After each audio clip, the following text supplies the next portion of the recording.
Bom dia! Hoje a nossa aula será sobre as formas nominais dos verbos. Nós vamos rever um pouquinho essas formas nominais, porque elas são muito importantes agora quando nós entrarmos nas orações reduzidas. Acompanhe os slides.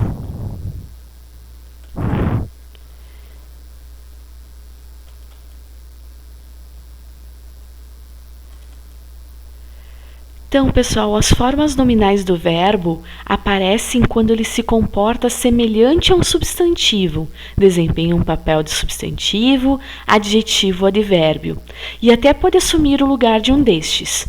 São as três formas nominais que o verbo pode aparecer: infinitivo, gerúndio e particípio.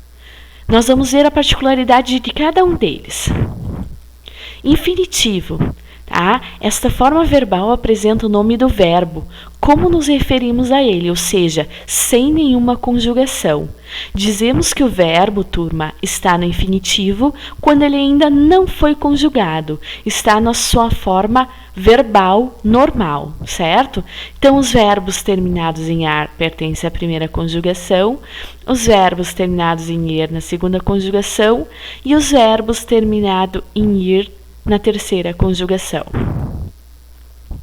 Já o particípio, pessoal, indica uma noção de finalização, conclusão da ação verbal e possui para a grande maioria dos verbos as terminações ado ou ido. Quando está sendo utilizada como adjetivo, pode ser flexionada em gênero e número: ada, adas, ida e idas. Olha só, ele estava apaixonado pela sua melhor amiga. E ela estava apaixonada pelo seu melhor amigo. Terminado o julgamento, o réu foi absolvido. Eu não teria chegado na hora se não fosse por você. Então, geralmente, o verbo no particípio, ele apresenta as terminações ado ou ido. A maior parte dos verbos, pessoal, eles apresentam um particípio regular, tá? Terminado em ado na primeira conjugação e ido na segunda e na terceira conjugação. Amar, amado, estar, estado, sair, saído. Mas o que acontece? Digamos assim, uma alteração nos particípios irregulares, tá? Pagar, pagado ou pago, ganhar, ganhado, ganho, eleger, elegido ou eleito. Então, ele muda um pouquinho aqui quando os verbos são irregulares. Desempenhando função de nome, o infinitivo pode atuar como um substantivo, o particípio pode atuar como um adjetivo e o gerúndio pode atuar como um advérbio. Bem importante isso aqui.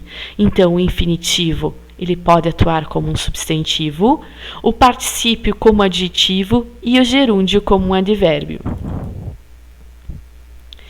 Pessoal, voltando aqui um pouquinho no gerúndio, que nós não tínhamos visto, o gerúndio é aquela forma nominal do verbo, sempre que quando termina em NDO, ele indica uma noção de continuidade da ação verbal, tá? E pode ser utilizado em qualquer tempo verbal. E em muitos casos vem acompanhado de um verbo auxiliar, os verbos principalmente ser e estar. Olha o exemplo aqui, ó. Fazendo tudo com calma, conseguiremos concluir ainda hoje. Fazendo, né? Estiver investigando minha casa estes dias. Ó, o verbo aqui investigando no gerúndio, acompanhando um verbo estiveram. Ok, pessoal? Então, estas são as três formas nominais dos verbos. Bom estudo.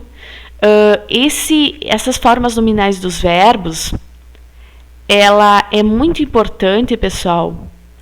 Vocês devem saber e saber reconhecê-los também, porque lá nas orações reduzidas, eles são imprescindíveis. Se eu não sei identificar o que é um verbo no infinitivo, quando ele está no particípio, no gerúndio, eu não consigo entender as orações reduzidas. Então, assim, se for necessário, assistam novamente a videoaula, coloquem os exemplos no caderno, ok? E verifiquem todos os exemplos dos slides. Até a próxima!